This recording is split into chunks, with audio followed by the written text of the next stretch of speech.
Is up, my friends. It is Monday, and delighted to say that I am joined by Mr. David Lynch as we look to pick the bones out of that 3-2 victory over Southampton. David, we've spoken about a lot, my friend, on this channel since the season started, but I don't yet think we've spoken about the character of this group of players, and we've seen that on display yesterday. Yeah, I think, you worry, don't you, that sometimes that the character of the players or the character of the team as a whole is kind of tied up inextricably with the manager, and that, when Jurgen Klopp goes, does that mean that the players suddenly become less able to turn things around to get themselves out of sticky situations? And yet, I think there's been quite a few difficult moments in this season, even though it's, seems on the surface like it's been plain sailing. There's been really plenty of difficult moments in matches that the players have just responded to unbelievably well and come through. And I think yesterday, perfect example of that. I mean, so many, reasons that they could have kind of let their heads drop or just think, maybe it's not our day, coming off the back of an international break. The weather's horrendous. Southampton come up with a good plan that's different that you hadn't prepared for. And they were playing quite well in certain aspects, and, maybe getting a bit of luck as well in terms of some of the decisions going their way, and also just, not having huge amount of chances and putting 2 goals in. So, they go 2-1 up around the hour mark, and it's so easy if you're Liverpool to kind of throw the towel in and think, okay, it's just not going to happen for us today. But just battling and battling and battling, and that mentality to be able to show how good you are as footballers in the moments where the pressure is massively on you and you're running out of time. They've just got that quality in spades, haven't they? And yesterday was just another brilliant example of that, and great to see that they can do it under this manager as well. And he obviously clearly has that character in him as well, the ability to fight and get through tough moments. I thought it was very interesting in his post-match interview when he spoke about the belief only really coming when we got the second goal. He said that he didn't feel we were pushing ourselves onto them as much as we would have liked to at 2-1 down, or we were dominating enough. But he said as soon as that goal came, and it did kind of come out of nowhere, the ball over the top from Gravenberch and the lovely finish from Mo, then he had the belief that the guys were going to go on and get the job done. And I guess we can speak and start from a load of places, but I do want to start from that Mohamed Salah goal, because I was in shock when I seen it. McCarthy comes running out, and I'm a former goalkeeper, so I know what McCarthy's trying to do, although his angles were a bit weird. But the finish from Mo, David, was absolutely phenomenal, just so cheeky. And I wondered at first, did he mean it, or was he trying to control it? But the more I look back, the more I'm giving them the benefit of the doubt. Well, this is it. I think Liverpool are so good after that goal. As Slot said, in terms of the belief just went through the roof at that point. And it's so crucial that they score in that moment as well, because I think even 5 minutes later, you kind of worrying and looking at the clock and thinking, have we got enough time? But they score early enough to really believe there's enough time to go on and win the game. So it's massive. So, in that moment, you're so reliant on the quality of your players. And as I say, showing it in those pressure moments, knowing we have to score now, I have to come up with something. And Gravenberch's ball is unbelievable, by the way. The weight on it just, drops onto Mo Salah's toe. But as you say, the finish is outrageous, because he's got a goalkeeper who he has misjudged it a little bit, but he's careering at you and closing you down. And you might be thinking, I'm going to get a hit here. And just to let it roll onto your toe and into the back of the net. And I have no doubt whatsoever that's not a loose touch. That is an intentional finish with the way he kind of sweeps at it a little bit. It's just a brilliant moment of quality. And Liverpool, as I say, they desperately needed it in that moment. And when that goal goes in, it does come as a shock, because he hadn't been playing very well up to that point. But you do start to think, as soon as they do that, there's so much time to win this against a side that's just going to retreat into themselves. And obviously they ultimately do that. So it's a crucial moment in the game. Great ball, great finish, great mentality from the players. Well, we did find the breakthrough from a very familiar mistake, I would say, for Southampton fans to be looking on at.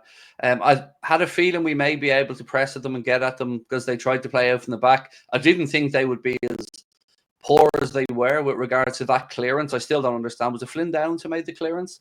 I don't understand what he was trying to do there. Just put it out for a throw in. But very grateful that it did break. And the finish from Dominic Szoboszlai, I think, needs to get mentioned as well. Yeah, it's kind of unbelievable with Southampton that, just, and I think Carragher talked about this quite a lot on co-coms, really, is that it's not, you don't have to throw your philosophy out the window if you occasionally just boot the ball up the pitch. See, Canate will do it from time to time. Even Virgil will just get rid of it. It's not betraying your philosophy to do that. And it's decision making around that, and some of the moments that they look to play is just kind of inexplicable, really. And for no for no tangible benefit either. And as you say, it's not even just the playing around and messing about around the box, but a moment of real lack of quality, as you say, from Flynn Downs. His clearance doesn't get anywhere near enough power on it.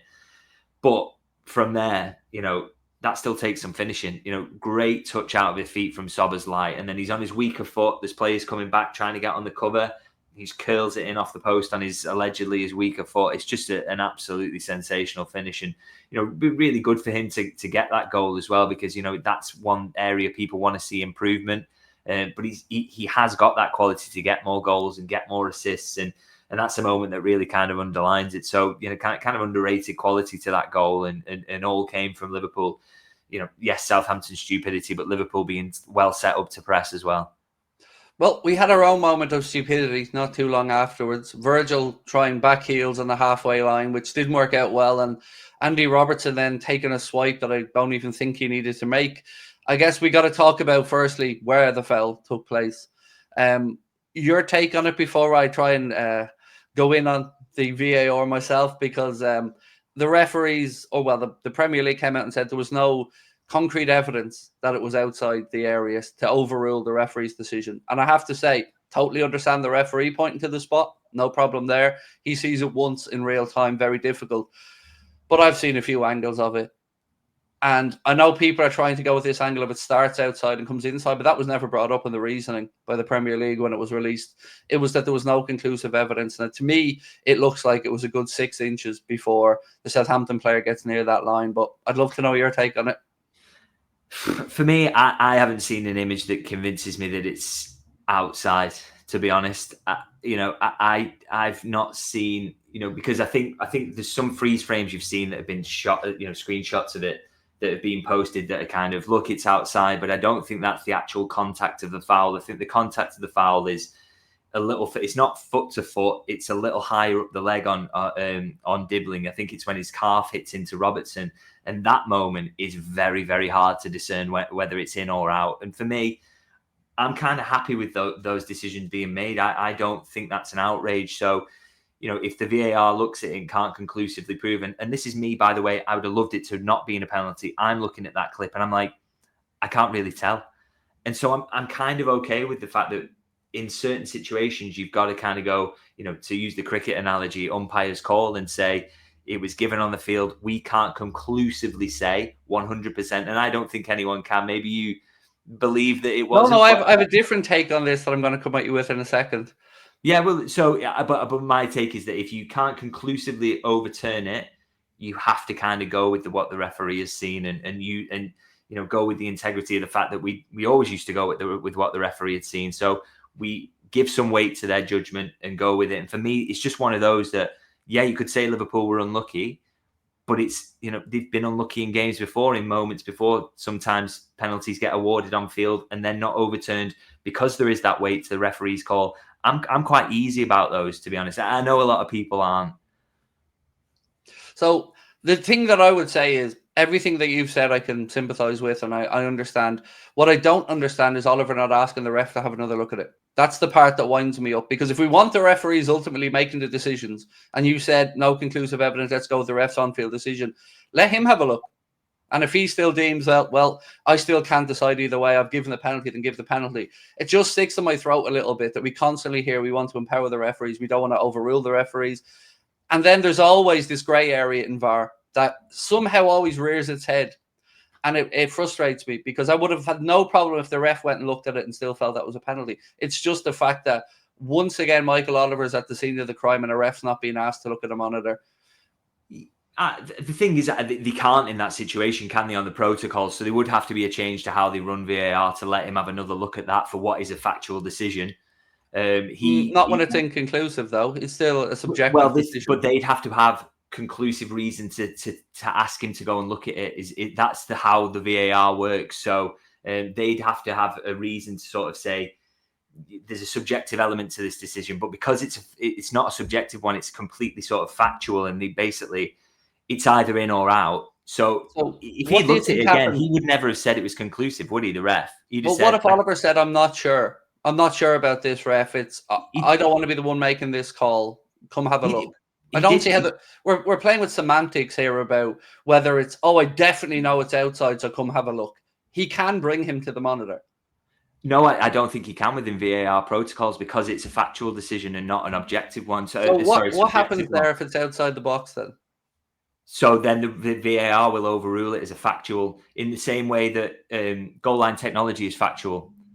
So the only difference is that they can't ever be as sure on the factual ones with these, because it is a grey area. You're absolutely right about this, by the way. It's not perfect, but this is part of the VAR protocols.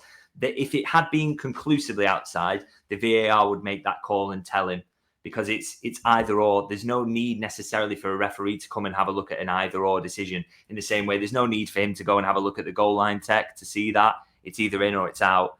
But in a situation like this, where it's not as literally black and white as an in or out ball, because they don't have the chip in the ball, they don't have the chip in the player's boots or whatever, because it's one of those, the VAR can only take a look and say, from what we can see, it's either in or out, or we can't make a judgment on that. And so then the referee, we just have to go back then to the referee's decision, and that holds all the weight in those situations where they can't see either way. So it just isn't in the protocols that they could have had him have a look. And I think if he'd have gone and had a look anyway, he would have seen the same exact thing as the VAR had, which is that you can't really tell from the replays. And he, the referee himself, would have stuck with his on-field decision. So I think that would have just added another layer of maybe frustration for people. But it isn't possible in the VAR protocols that you could do that. And as I say, I don't think it would have made much difference anyway. I think we'll agree to disagree on the area of the foul anyway. Well, there are a few other parts after that, though. I felt really bad for Queeving because he steps up, he makes the save, and then it ricochets back to Armstrong and he knocks out. As a goalkeeper, that is soul destroying, David, when that happens, because you want to start the fist pumping and then you look up and there's someone there tapping it home. So unlucky for Queeving with the actual penalty when it was taken. Yeah, I mean, one of those that I guess as a goalkeeper you would sympathise with this is kind of would like the rule maybe to be changed, that the penalty taker can't score directly off a save in the same way that they can't score directly after they've hit the post. Maybe that's something that the lawmakers want to consider. I know that's something that a lot of people are in favour of, because it seems so harsh that saving a penalty and the reward for the attacker in that situation is another absolutely golden opportunity. That seems kind of unfair to me. So yeah, I did massively feel for Kelleher there, because he gets down, makes a good save, and yeah, unfortunately the follow-up goes in. But again, Kelleher great again throughout the game, by the way. A couple of really good saves, even though he concedes two. No blame on him for that, and he's been outstanding, hasn't he, coming in to replace Alisson? Absolutely top notch. I also feel it's very unfair that keepers can't have any mind games really these days, or move around too much on the line, but the forwards can still make their stuttering runs. But again, this is another day's argument. So they get their goal, it's 1-1. And then I have to say their second goal from a Southampton perspective was a really well-worked counter-attack. And a sweep and finish into the corner that Kelleher had no chance with. Look, you can talk about three of our defenders maybe being drawn to the ball from Armstrong and nobody staying back to cover Fernandez. But it was just a very good counter-attacking goal from Southampton as well. I got to give them the credit. Yeah, I'm not sure if they get a little bit lucky at the start as well. I'm not sure if McCarthy does he drop the ball? I think he drops it. There's talk coming through. I think he dropped it personally. Yeah, it's on the commentary. I kind of watched it back on Match of the Day today, and the commentary, he's like, McCarthy releases it. I thought, I'm not sure he did. I think he drops it. So a bit of good fortune there. And then, as you say, Liverpool don't actually do too badly in terms of getting bodies back. I mean, Szoboszlai gets out to Diblin, he slows him down a little bit, but it's a good turn and he cuts inside, and then great crossfield ball. And Southampton just make a series of very good decisions, as you say, and probably the one who maybe has got a little bit of blood on his hands around it for Liverpool is maybe Bradley just getting sucked in as the third man. He should have just let the other two deal with that. Because that leaves it finished in free to finish in the box. But as you say, I think sometimes you do have to hold your hands up, and it's frustrating for Liverpool because they don't actually give up many opportunities at all. Even though Southampton have a few encouraging moments of playing through them, they get the penalty, the rebound of the penalty, and then that chance, and that's like kind of the sum total of big opportunities that they had. But when they put both of them away, that kind of puts you up against it. But it is a really good counter attack, and Liverpool will want to do better, but you do have to hold your hands up sometimes. So then we get our penalty, and I guess if you're a Southampton fan, you might be a little bit annoyed about the penalty because it came off his body first, I believe, onto his arm. But I think it's just the silhouette of the body, to use a phrase we hear about quite a bit.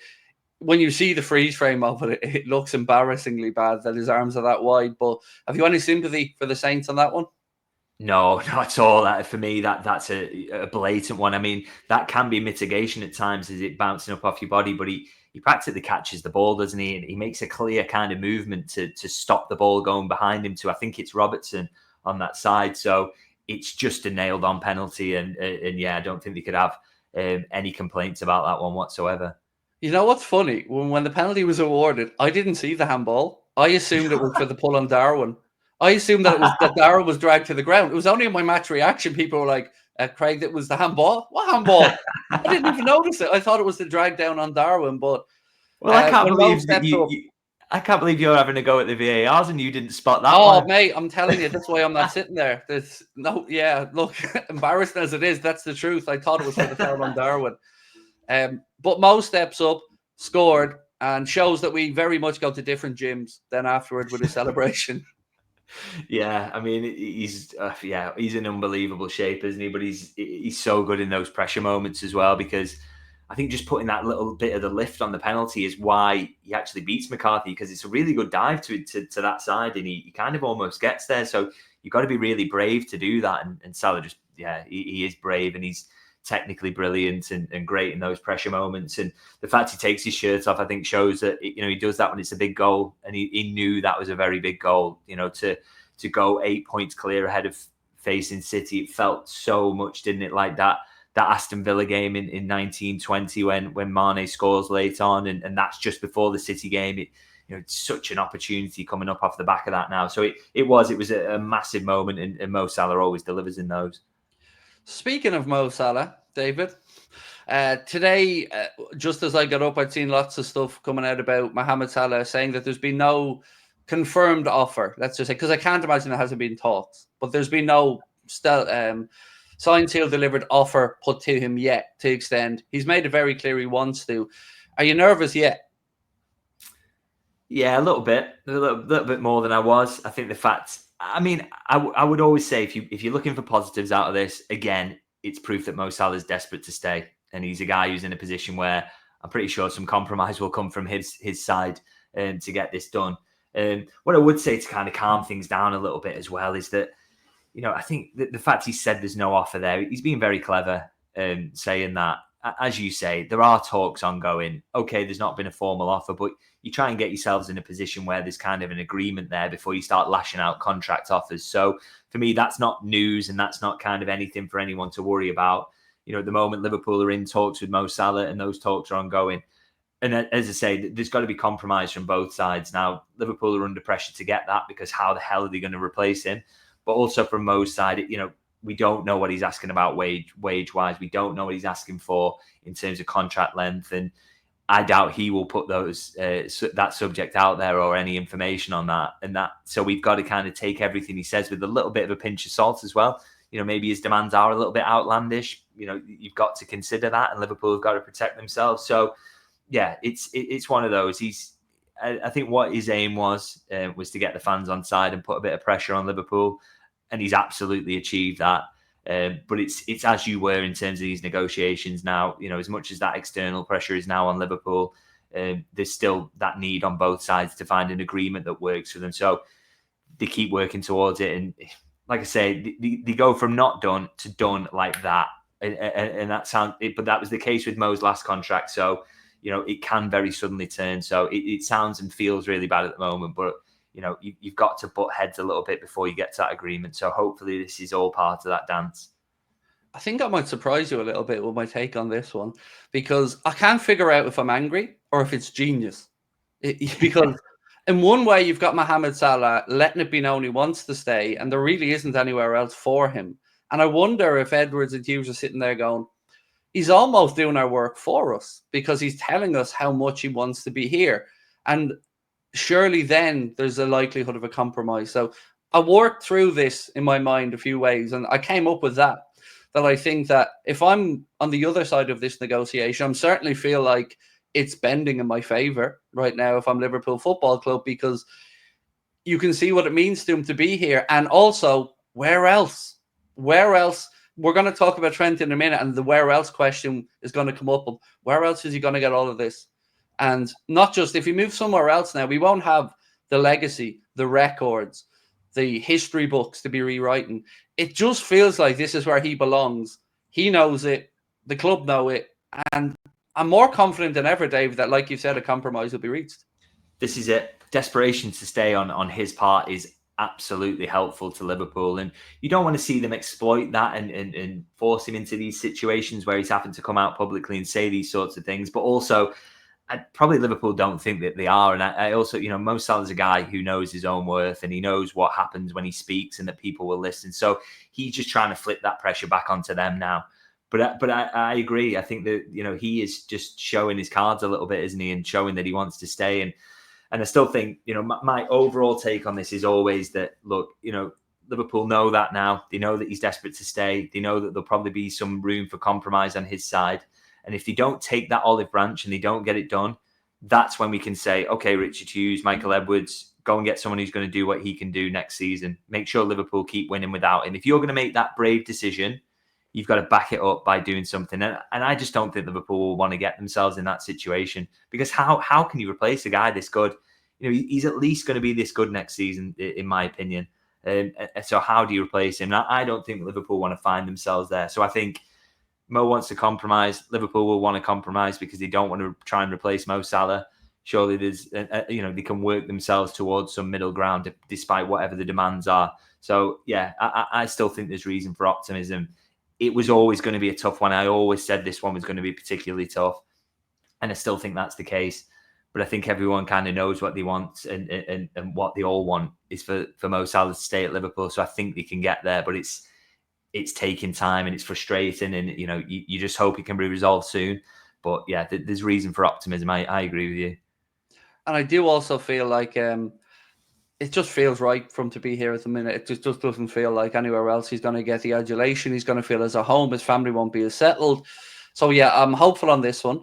On Trent, though, really, I have to be honest, from my own perspective, I've always said I'm 50-50. I haven't got a clue what's going to happen. Don't know. Not going to second guess it.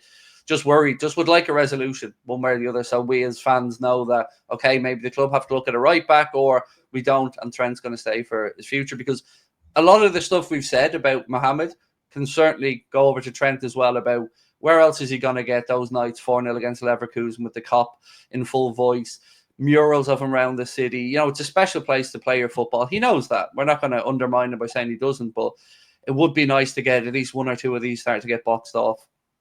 Yeah, I agree. And I think Trent would be a really good place to start, because he's the one who's, I would say is most important, just on the basis that, he is that local lad. He's coming into his peak years. It should just be a case of Liverpool doing what they did with Mo Salah last time, which is rewarding what you're going to be over these next few years, which is one of the best players in the world. And I truly believe Trent is one of those. And, there's no concerns there about decline, is there? They know what they're going to get out of him. So for me, just you've got to get that one done, really. And he's a crucial cog and a local lad, so they can't let that one slip through the fingers.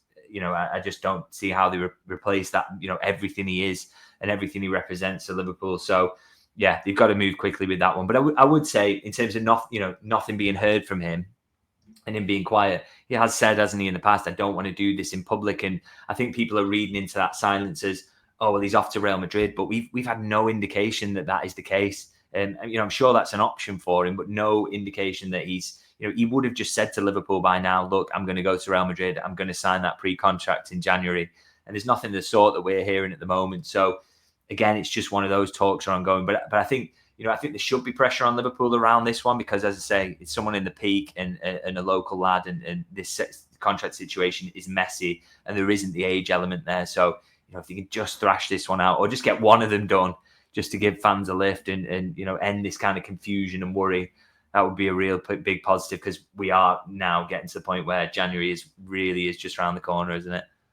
So I've noticed a change in narrative coming out of Spain on this, which is quite interesting. It was gone from Liverpool are wasting their time. How dare you? He wants to come to Madrid. From, well, Liverpool now think Trent might stay, and Real Madrid have turned their attention to Pedro Porro, who would love to wear the white shirt of Real Madrid, and Real Madrid have some worries about Trent defensively. If that isn't a microcosm of the whole fickleness of the Madrid situation, I don't know what is. Well, this is it. I mean, very good at using their media, aren't they, in Spain to kind of put their points across and try and unsettle players when it helps them, or try and bend the narrative in their the way that they want it to be. So, and if you're hearing those noises from that side of things, again, I would always say when it's anything about maybe Trent leaving or Trent being desperate to get to Real Madrid, or he's told Liverpool he's not in contract talks. Anything of that nature from their side, you can take with a pinch of salt. But when it's trying to bend the narrative towards Pedro Porro is a better alternative or something like that, then you imagine that they may be laying the groundwork for disappointment on this front, which again, I think is hugely encouraging. So yeah, fingers crossed. And I do keep saying this, that we're getting closer, because it is kind of running out of time. You don't want to hit January without these resolved. And then finally, the captain, Virgil van Dijk, which I think everybody believes is probably the one that was always the most likely to get done, or maybe the easiest to get done.